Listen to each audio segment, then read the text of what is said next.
Assalamualaikum warahmatullahi wabarakatuh. Halo warga Kota Manis Pangkalan Bun dan sekitarnya dimanapun Anda berada. Ketemu lagi dengan saya Pristi Indriana dalam acara kesayangan kita, apalagi kalau bukan Ragam Kesehatan.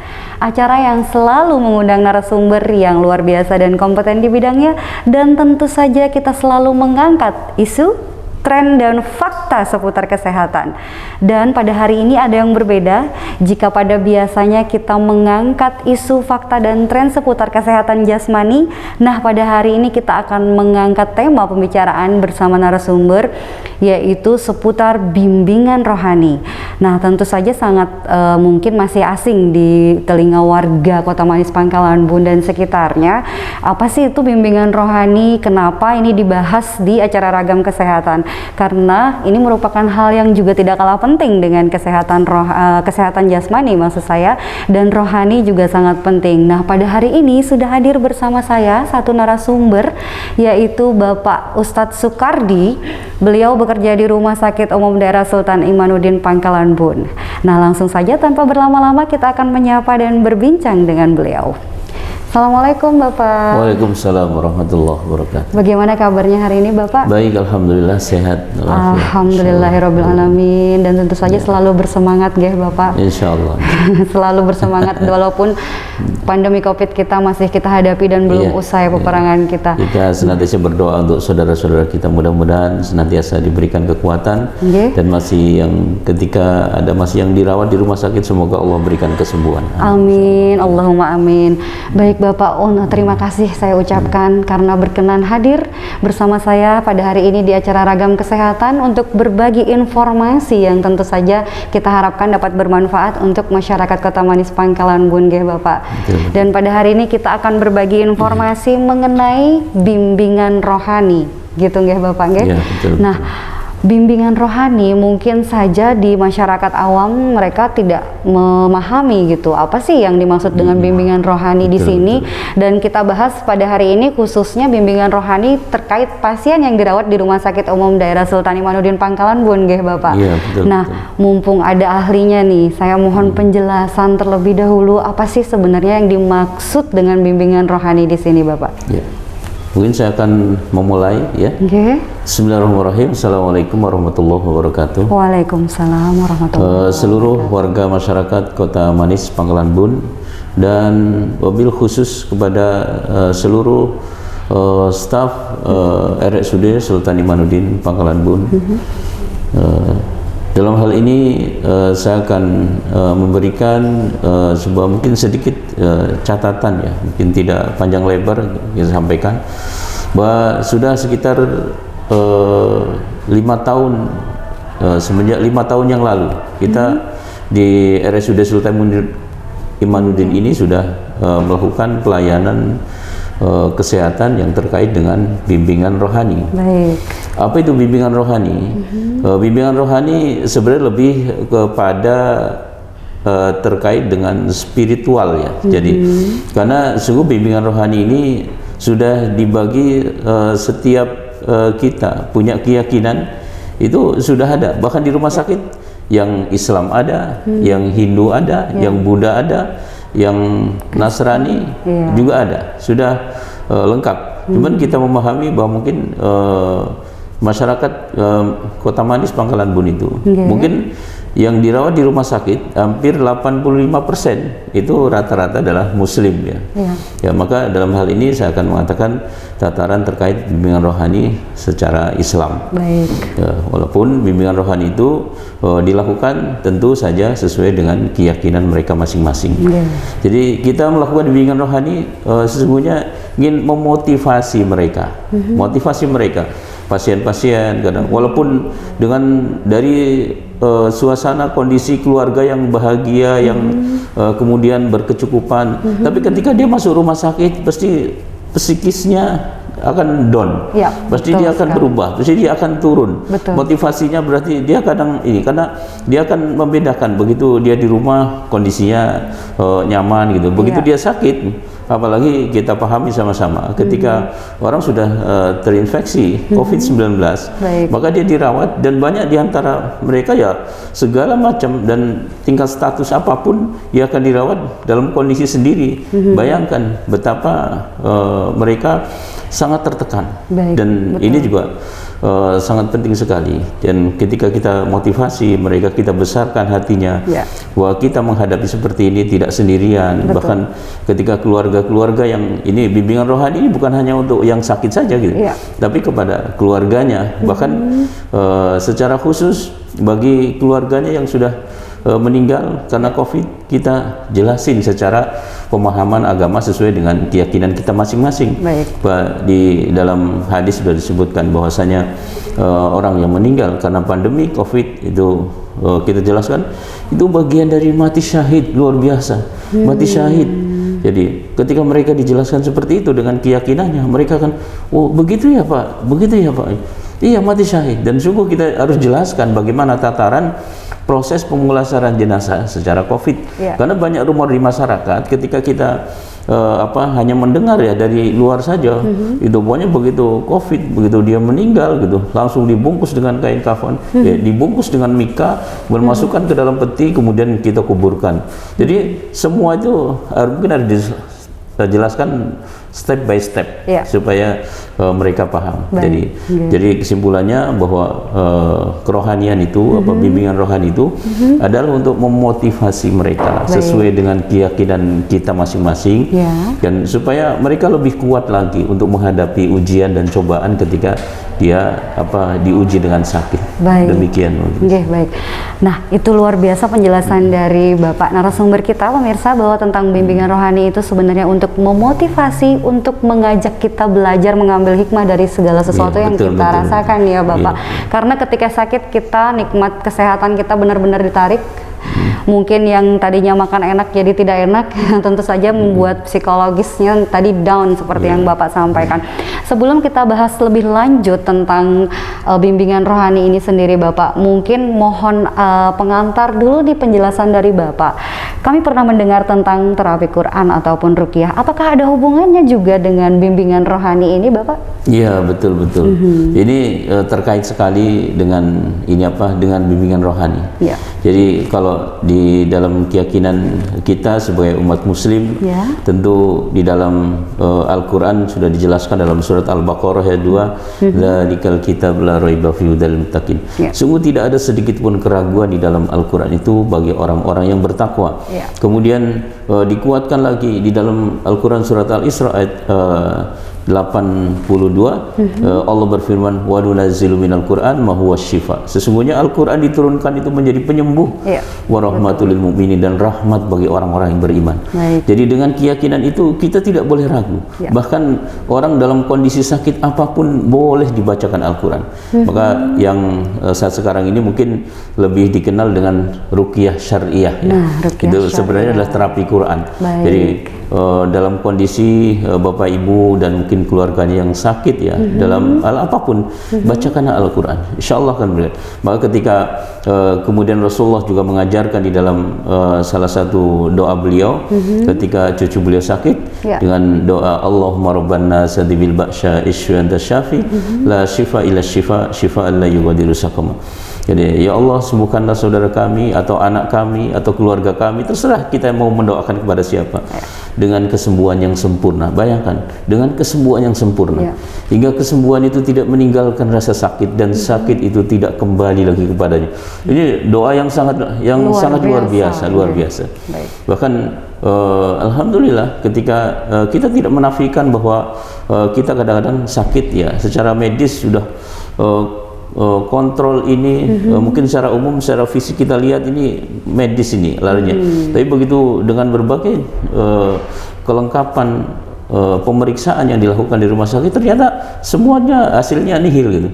Tapi kemudian ketika kita bacakan Al-Quran, kita tilawatil Quran di sampingnya, tahu-tahu reaksinya kadang-kadang bisa reaktif gitu tidak terduga, dan setelah itu sembuh gitu. Begitu sembuh sebenarnya secara tidak langsung kita sudah ikut membantu bagaimana proses itu supaya hari rawat di rumah sakit tidak terlalu panjang gitu. Iya. Dengan dibantu dengan demikian, jadi harapannya pasien lebih cepat pulang karena dia akan happy, dia akan merasa itu. Merasa lebih nyaman gitu ya. Ma huwa syifa, jadi menjadi penyembuh. Jadi ternyata syifa itu dalam Al-Quran itu bukan obat. Kalau obat tidak menyembuhkan, tapi kalau dikatakan itu penyembuh, insya Allah sembuh. Ya, sembuh itu bukan karena kita, tapi karena Allah. Karena ayat Al-Quran itu adalah memang perintah Allah. Baik. Ya, demikian mungkin sedikit. Sangat luar biasa sekali ternyata, Masya Allah, untuk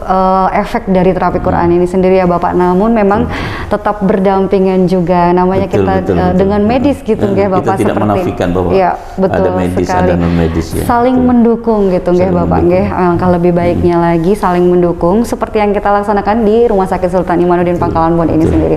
Nah, ternyata sudah berjalan 5 tahun bimbingan rohani ini, namun mungkin masih banyak belum diketahui. Mungkin di luar sana masih berpikirnya bahwa ketika dirawat di rumah sakit hanya jasmaninya saja yang dirawat gitu hanya jasmaninya saja yang diberikan obat. Tapi ternyata kita punya program yang begitu luar biasa, Masya Allah sekali, juga mendukung penyembuhan secara rohani. Nah, sepanjang perjalanan 5 tahun pengalaman Bapak melaksanakan bimbingan rohani ini Bapak, bagaimana kriteria pasien yang layak mendapatkan bimbingan rohani? Apakah semua pasien yang dirawat di RSUD ataukah ada beberapa kriteria khusus gitu Bapak? Iya, terima kasih, pertanyaan yang sangat bagus dan luar biasa. Jadi sebenarnya kalau kita mengukur dengan kriteria, sebenarnya kalau mengikuti aturan itu semua pasien yang masuk rumah sakit itu berhak untuk mendapatkan bimbingan rohani. Berhak untuk mendapatkan bimbingan rohani. Sehingga mereka merasakan hal yang sama. Karena yang namanya orang sakit, bahkan bukan yang sakit saja, keluarganya pun ketika masuk rumah sakit jadi ikutan sakit gitu. Iya, betul sekali. Dengan demikian itu sebenarnya memang kalau menurut hemat saya, seperti yang kita coba beberapa rumah sakit kita pernah menyaksikan, itu terjadwal ya. Jadi terjadwal ya. Kalau selama ini kita masih nunggu panggilan dari perawat itu. Ini ada pasien yang seperti ini, mungkin yang ngamuk, yang tidak bisa tidur, yang itu kan hanya parsial ya. Hanya beberapa item pasien yang mungkin nggak sampai 0,5% mungkin yang itu masih sangat banyak sekali jadi tugas kita. Dan itulah sebenarnya mungkin tugas rumah sakit. Jadi dan para dokter alhamdulillah selama ini bekerja sama dengan baik, dan mereka sekarang sudah care ya, tidak ada masalah, karena kita juga menyadari bahwa ada sakit yang terkait dengan medis, ada sakit yang non medis gitu. Walaupun kelihatannya mungkin medis, ternyata bukan medis. Jadi kalau ke depan ya mudah-mudahan RSUD Sultan Imanuddin termasuk dalam hal ini saya pribadi mungkin bisa menambah tim ya untuk itu, sehingga lebih banyak lagi, sehingga semua pasien-pasien di rumah sakit ya akan mendapatkan bimbingan ya, wabil khusus orang-orang tertentu yang mungkin sakitnya agak parah, itu tadi ada tadi yang saya sampaikan bahwa ada terapi Quran, sampaikan kepada keluarganya. Baik. Berarti sebenarnya semua berhak, baik itu yang sadar maupun tidak sadar ya Bapak, baik itu sakitnya mungkin yang dalam kategori ringan sampai dengan yang berat, dan ada beberapa caranya juga seperti dijelaskan oleh Bapak tadi, bahwa bahkan keluarga pasien pun juga boleh gitu mendapatkan bimbingan rohani, karena untuk menguatkan, untuk memberikan efek gembira, maksudnya bersyukur gitu ya Bapak. Nah, untuk ini sendiri Bapak tadi kan kriteria pasien seharusnya semuanya, dan di tempat kita ternyata masih belum terjadwal sementara masih menunggu panggilan. Nah, panggilan yang didapat oleh Bapak ini sendiri, apakah itu dari keinginan pasien ataukah inisiatif dari petugas medis yang melayani pasien gitu sejauh ini Bapak? Jadi kolaborasi. Baik. Jadi kolaborasi. Boleh meminta nih Bapak keluarga pasien. Ada juga yang langsung dari perawat mungkin inisiatif gitu inisiatif ya untuk memanggilkan untuk tim bimbingan rohani. Ada juga yang karena permintaan keluarganya. Oh, boleh. Ya, ada boleh permintaan ya. keluarganya. Dan sebagian ada juga yang memang diperintahkan oleh dokternya gitu. Oh, baik. Jadi betul. dokternya itu. Luar biasa, benar-benar Iya. bekerja sama dan berkolaborasi Iya, betul, tadi betul, itu. betul. Untuk prosedurnya sendiri bagaimana Bapak? Apakah ada form yang harus diisi jika keluarga pasien menginginkan dan meminta bimbingan rohani? Betul, di setiap ruangan sepertinya sudah disiapkan ya. Sudah disiapkan form untuk kita isi. Baik. Dan kita juga udah mengisi form tersebut ya. Dan ada sebagian memang yang ketika di ruangan gitu formnya habis gitu. Jadi ya sudah, karena itu memang bagian di tugas kami, walaupun nggak ngisi form tetap kita lakukan bimbingan rohani kepada keluarga pasien.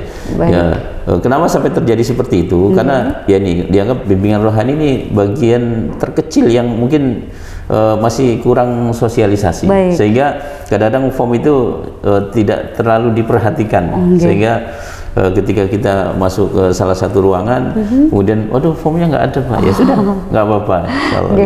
Mudah-mudahan dengan setelah kita berbagi informasi Betul, pada betul, hari ya. ini ya Bapak Ya. bisa lebih diperhatikan lagi gitu. Baik.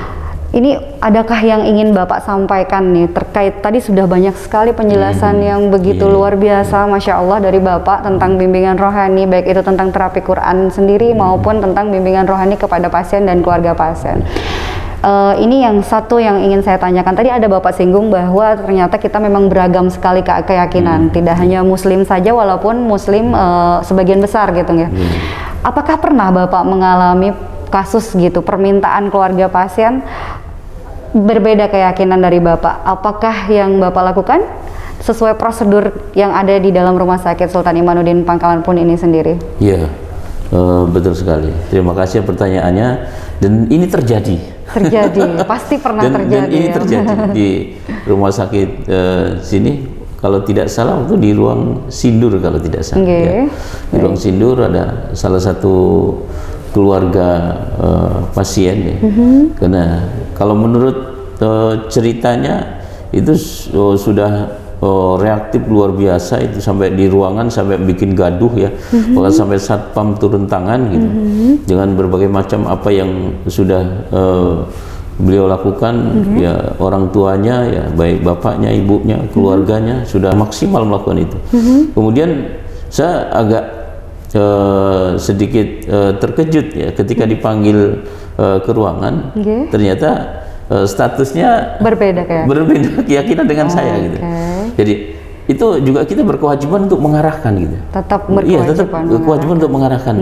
Pak, keyakinan saya ini, agama saya ini. Kemudian ini apa kita sampaikan kepada keluarganya gitu. Baik. Ternyata beliau sudah paham gitu. Sudah paham. Memang sengaja kami menyuruh perawatnya, kata suruh nelpon Ustadz bahasanya kalau gitu ya. Tetap memohon permintaan kepada Pak Ustadz gitu. Katanya, kami sudah cukup ikhtiar Pak gitu. Sudah cukup ikhtiar dan itu.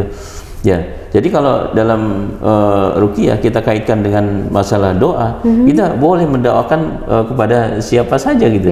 Jadi pernah suatu ketika rombongan para sahabat Nabi Muhammad SAW, dia melakukan sebuah musafir ya, perjalanan ke sebuah tempat, kemudian melewati kampung ya, kecil gitu. Dan salah satu kampung itu ternyata dia memiliki kepala suku ya, dan kepala sukunya digigit oleh binatang berbisa ya. Kemudian dia sakit sekali. Kemudian beliau memanggil rombongan sahabat Nabi ini, kemudian adakah di antara kalian yang bisa menyembuhkan kepala suku kami ini yang digigit binatang berbisa, ya hampir sudah kejang-kejang begitu. Kemudian bisa saya lakukan. Kemudian didoakanlah dengan surat Al-Fatihah dibacakan, kemudian ditiupkan di air. Setelah itu beberapa menit kemudian ternyata sembuh itu. Masya Allah. Ternyata sembuh, begitu sembuh. Nah dari kisah inilah dalil yang membolehkan ketika ada orang mungkin berbeda keyakinan. Jadi intinya kita tidak mencari mereka untuk kita obatin, tapi karena mereka sudah kita sarankan untuk itu, tapi dia sudah saya ikhtiarnya lewat yang seperti ini sudah lengkap, sudah kemana-mana katanya. Menurut pengakuan keluarganya itu.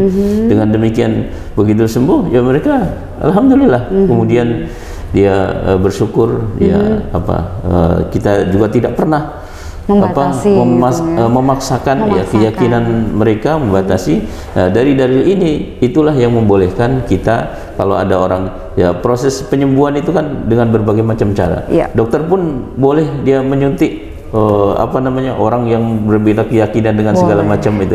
Dan ikhtiar ruqyah atau terapi Quran itu boleh juga orang yang beda agama, asalkan bukan pemaksaan karena kita, tapi karena kita sudah sarankan, kita arahkan sesuai dengan keyakinannya. Ternyata mereka memilih dengan bimbingan rohani secara Islami.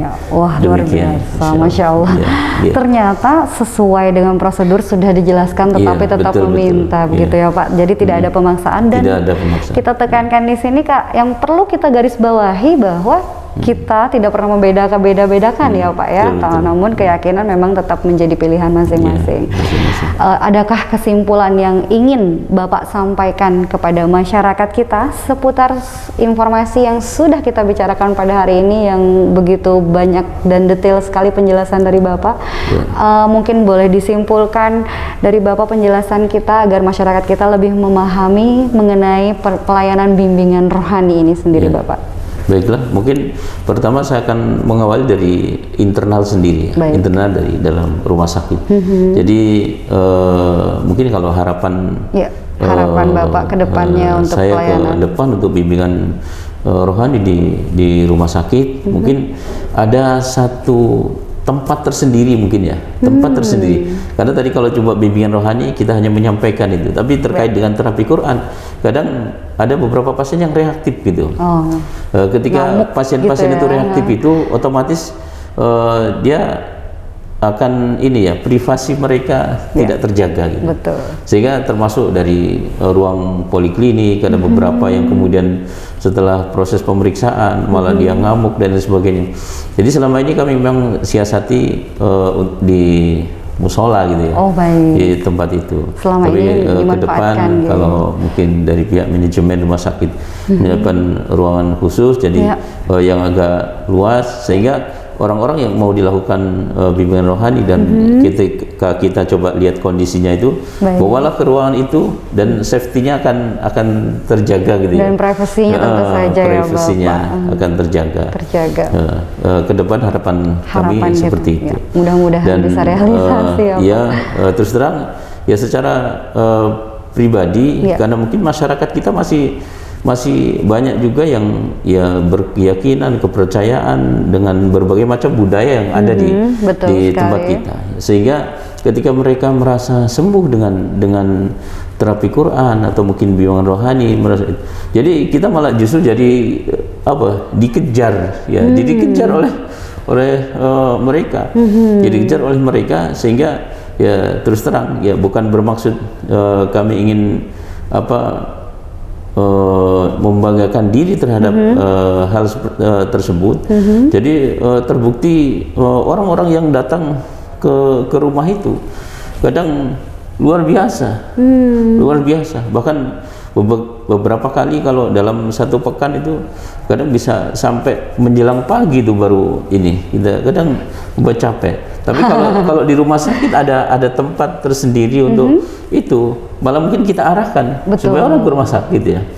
Ya bisa juga itu masuk kategori untuk bimbingan rohani yang semua itu ada perdanya ya, aturan mainnya, sehingga kita mungkin lebih dan supaya mengurangi mungkin orang-orang yang datang secara individu ya ke tempat ya si pembimbing rohani ini, terapisnya itu. Ya, karena kami juga bagian dari secara resmi legal gitu, legal formal seperti ARSI, Asosiasi Ruqyah Syariah Indonesia. Jadi ARSI. Jadi kami juga sudah punya lisensi untuk itu, sehingga bukan hanya sekedar kita melakukan tindakan itu, tapi sudah ada aturan, aspek legal aspek legalnya. Ya. dan sudah masuk ke Kemenkumham ya, insya Allah gitu. Baik, luar biasa sekali. Dan untuk masyarakat Kota Waringin Barat ya, Kota Manis Pangkalan Bun, ya harapannya untuk dirawat di rumah sakit ya silahkan, boleh menghubungi mungkin perawat ruangannya kalau menginginkan sesuatu. Bimbingan rohani ya, bimbingan tadi rohani terkait atau mungkin terapi Quran akan kita lakukan. Baik, baik. Dipersilahkan. Itu mungkin informasi dari saya sedikit. Baik, Bapak. Kurang lebihnya saya mohon maaf. Baik, Bapak. Ya. Terima kasih. Baik, pemirsa, warga Kota Manis Pangkalan Bun dan sekitarnya dimanapun Anda berada. Tadi topik pembicaraan kita tentang bimbingan ataupun pelayanan rohani di Rumah Sakit RSUD Sultan Imanuddin Pangkalan Bun tentunya sangat-sangat menarik dan sangat-sangat bermanfaat sekali ya Bapak. Karena mudah-mudahan informasi ini bisa membuat masyarakat yang mungkin sedang keluarganya dirawat di rumah sakit, yang mungkin sedang khawatir menjadi bisa bangkit lagi gitu ya Bapak, untuk semangat lagi, karena seperti dijelaskan oleh narasumber kita bahwa tujuan kita memberikan pelayanan rohani tadi selain memang ada penyakit medis dan non medis yang berdampingan, di luar itu juga kita membantu untuk lebih bersyukur dan juga belajar ya Pak ya, tentu saja mengambil hikmah dari apa yang sudah terjadi pada kita. Mungkin karena sakit, nikmat sehat kita sedang ditarik oleh Allah, tetapi dari pelajaran itu kita bisa dengan bimbingan rohani tadi kita bisa belajar bersyukur. Ternyata selama sehat memang begitu luar biasa nikmat yang diberikan Allah. Ini sedikit saja ditarik sudah sepertinya membuat down gitu.